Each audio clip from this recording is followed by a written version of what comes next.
In one big city, two poor children lived in the neighborhood, Kai and Gerda, who loved each other like brother and sister. Parents allowed them to walk to each other on the roof to visit and sit on a bench under the roses. In the warm season, they spent all their time here, inventing different games, and in the winter they loved to sit by the warm hearth and listen to amazing stories that their grandmother often told them. Once, when the children were looking at a picture book, Kai felt something prick him in the eye and heart. These were the fragments of the mirror of the powerful lady, the Snow Queen. Since then, the boy's behavior has changed dramatically. He became angry, rude, and cruel. One day, Kai went tobogganing and never returned. When Gerda found out about Kai's disappearance, she cried for a long time. But she was sure that Kai was alive, so she decided to go in search of him. For a long time, Gerda walked through the forests, through the fields, and then she came across a wonderful house, buried in flowers. The hostess came out to her. It was an old sorceress in a large straw hat.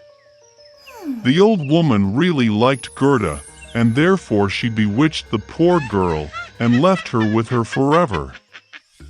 Gerda forgot about the purpose of her journey and spent a lot of time playing in the wonderful garden of the hospitable hostess.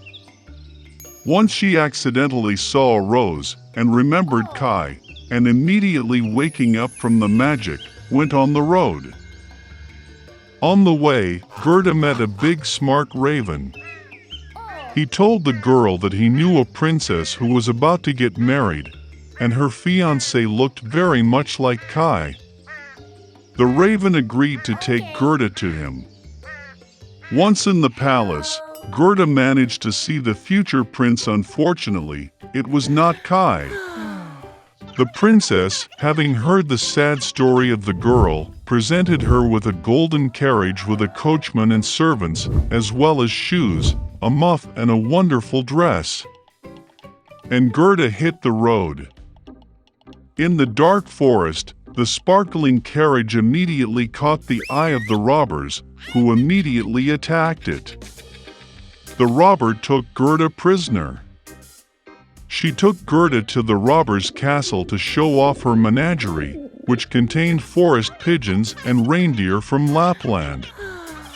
Hearing the story of her captive, the robber took pity on her and released her along with the reindeer in search of Kai.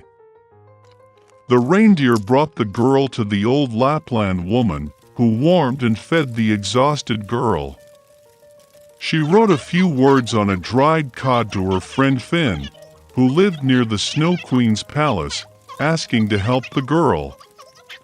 She explained to Gerda that the reason for Kai's bad behavior was the fragments of the mirror that hit his heart and eyes, and he would never be the same if the ice was not melted by the power of a warm, loving heart.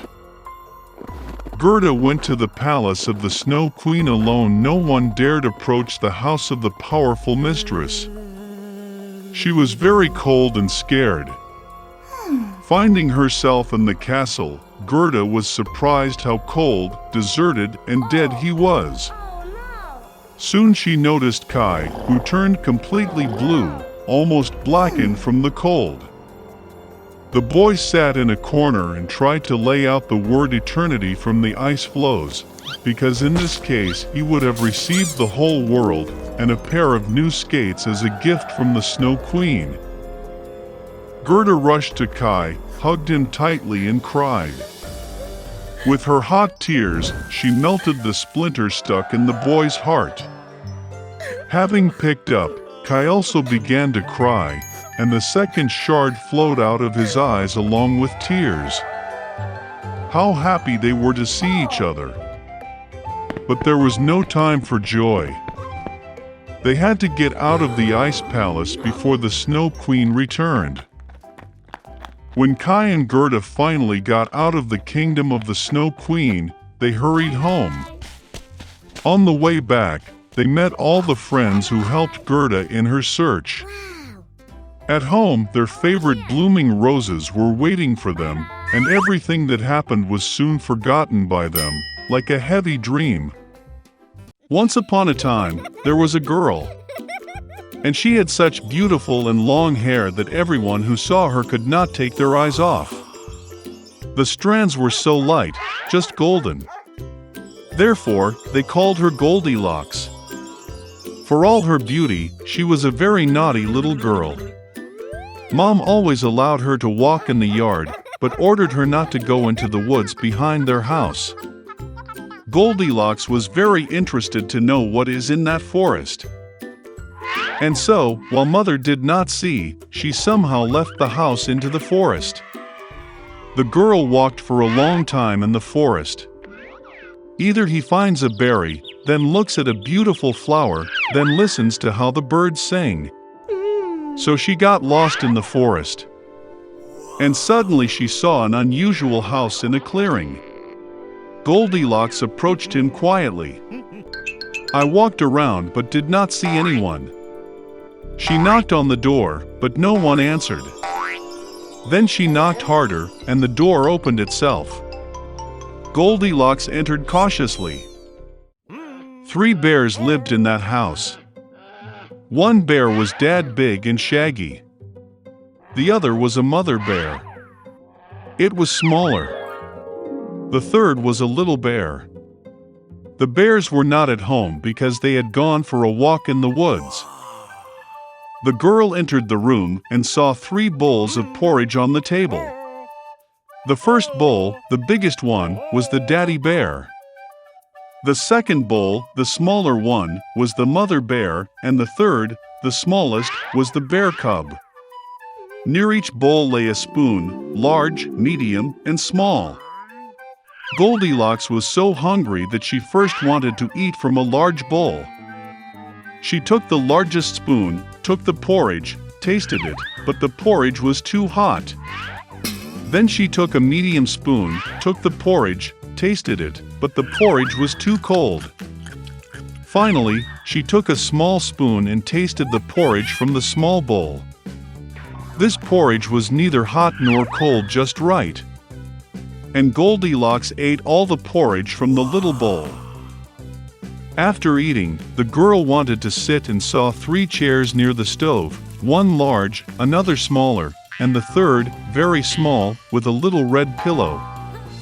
First, she tried to climb into the largest chair, but could not. Then the girl tried to sit on the middle chair, but it was very hard and uncomfortable. Finally, she sat down on the smallest chair, and it was just right for her. Goldilocks liked the chair so much that she began to swing on it. The chair cracked, broke, and she fell to the floor. The girl got up and went to another room. There were 3 beds, large, medium, and small.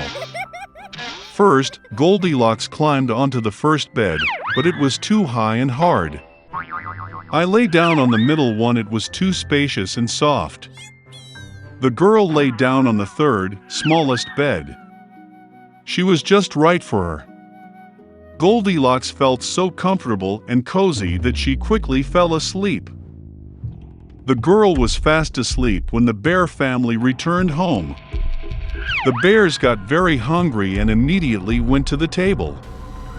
Seeing his bowl, Papa Bear got really angry. Someone was eating my porridge. He growled. The bear mother also looked into her bowl and growled less loudly. Someone was eating from my bowl too. And the bear cub, seeing his empty bowl, cried loudly. Someone didn't just eat from my bowl, he ate all my porridge. The bears smelled something was wrong, left the table, and began to look around. Daddy Bear noticed that someone moved his chair and growled in a terrible voice. Someone was sitting on my chair. The bear mother looked at her chair and complained. Someone was sitting on my chair and moved it from its place. And then, the bear looked at his broken chair and again cried loudly. Someone did not just sit on my chair, but broke it. All 3 bears went cautiously into the bedroom. Someone was lying on my bed and crumpled it. Papa Bear roared in a terrible voice. And someone was lying on my bed too and crumpled it, growled the mother bear. The teddy bear looked at his bed and cried again. Someone was lying on my bed. And then he saw the girl and squealed in a thin voice, and still sleeps in her. Dad and Mom bears came to the bed and saw that a little girl was sleeping there.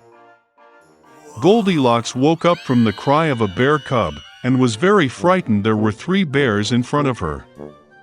She instantly jumped out of the house and ran wherever her eyes looked, without looking back. The girl ran for a long time. She was very tired, and then she saw her mother, who was looking for her missing daughter in the forest. Since then, Goldilocks always listened to her mother and did nothing without her permission. She became a very obedient, kind, and good girl.